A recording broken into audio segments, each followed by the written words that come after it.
Most people think becoming a millionaire would solve all their problems. No alarms, no stress, no worrying about rent or bills, just freedom. But there's something strange that starts happening after the money arrives. Something nobody really talks about, and it starts like this. You wake up, morning light pushes through the blinds, the room is quiet. You grab your phone and check your bank account. $1 million. You blink, you close the app, you open it again. Still there, you refresh, still there, $1 million. For a few seconds, you just sit there staring at the number like it's written in a language you don't understand. Then something slowly settles in. For the first time in your adult life, you don't have to be anywhere. No alarm, no boss, no shift, no commute. Just $1 million sitting in an account. Think about what that actually means. The average person will work about 90,000 hours in their lifetime. That's roughly 45 years of waking up 5 days a week and giving most of your life to something you probably wouldn't do if you didn't have to. Just skip the whole thing. If you invested this $1 million into a simple index fund, it would make around $50,000 to $70,000 a year on average, automatically. While you sleep, while you travel, while you sit on a couch watching movies on a Tuesday afternoon. Your money now has a full-time job. You don't, so you start living like it. The first thing you book is a flight. Italy, business class. Not the middle seat with your knees jammed into the tray table. A lie flat seat. Champagne before takeoff. You stretch out and fall asleep somewhere over the Atlantic. When you wake up, the captain is announcing the descent into Rome. You land. The airport feels different when you're not rushing. You check into a hotel where the ceilings in the lobby are so high, your voice echoes when you talk. Your room costs $900 a night. You don't flinch. You eat at restaurants where you don't even look at the prices. You order what sounds good. Sometimes you order 2 things just because you can't decide. You leave tips that make waiters pause and look at the receipt again. After Rome, you book Tokyo, then Lisbon, then Patagonia. You're not billionaire rich, you know that. But you have the one thing rich people actually have. Options. And options feel like oxygen when you spent most of your life holding your breath. Then something strange happens. You wake up one morning and it's Tuesday, and there's nothing in it. No shift, no meeting, no email waiting, no alarm clock, just a completely empty Tuesday. At first it feels incredible. You make a slow breakfast, coffee, eggs, toast. You sit by the window and read for a while. You take a walk without checking your phone every few minutes. It's peaceful. It's actually really nice. Then it's 11 in the morning, and you've run out of things to do with the freedom. You text a few friends. They're all at work. Of course they are. It's Tuesday. You scroll for a while. You open a book. Close it. You think about picking up a hobby. Guitar maybe, or photography, or learning a language. You spend 20 minutes thinking about which hobby you should start. Then you start none of them. Here's something nobody tells you about freedom. Purpose and passion are not the same thing. You can have 100 things you enjoy and still feel completely adrift without something that actually needs you. The warehouse needed you at 7 in the morning. The schedule needed filling. Even the things you hated gave the day a shape. Now the shape is gone, and you're standing in the middle of all this open space wondering what to do with it. Eventually you start upgrading things. Nothing crazy, just better versions. A new apartment, somewhere with a view, somewhere quiet, no thin walls, no neighbor blasting music at 2 in the morning. You replace the car, the one that rattled every time you braked. The one you were always a little embarrassed to pull up in. You buy the good version of everything you used to buy the cheap version of.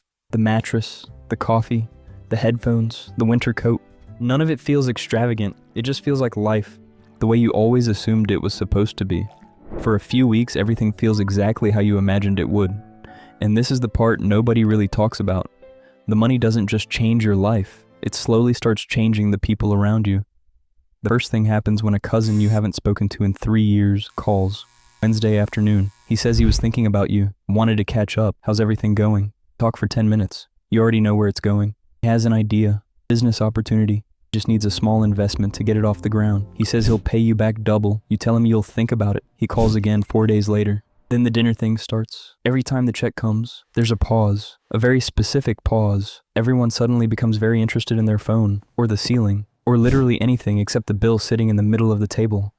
Eventually someone says it. Come on, you've got it. The first time it's funny. The third time it's fine. The 9th time, you stop suggesting restaurants. One night you run a little experiment. Check comes, you don't move, you just sit there. The table goes quiet. Someone laughs nervously. What? Are we splitting this now?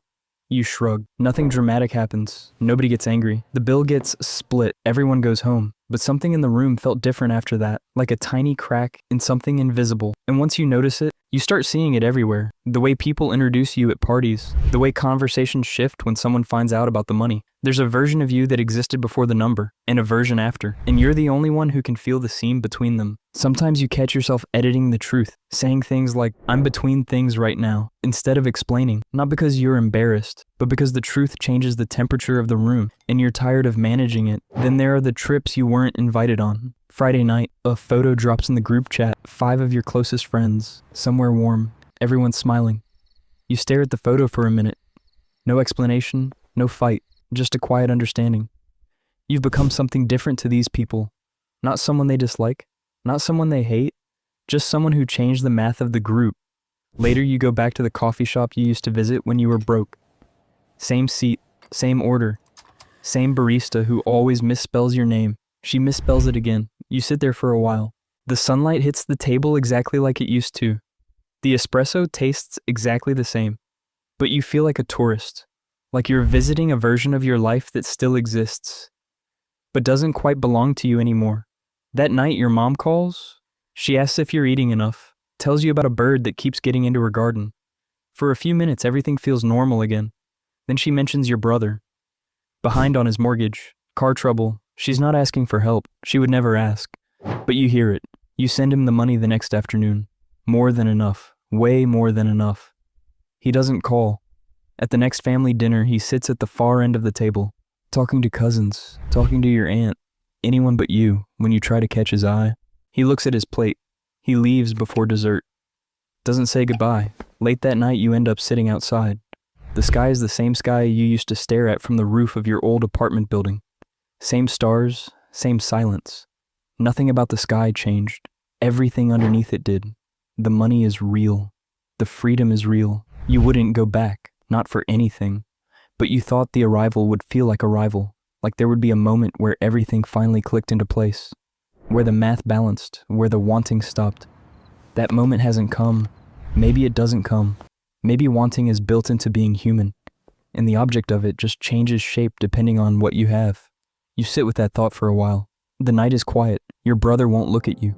Your friends went somewhere warm without you, and you're sitting outside in the dark, the freest you've ever been, trying to figure out what that's worth. Eventually you stand up and go back inside. Before going to bed, you check your bank account one more time. $1 million. Still there. Growing. Quietly. And so is the list of things it couldn't fix.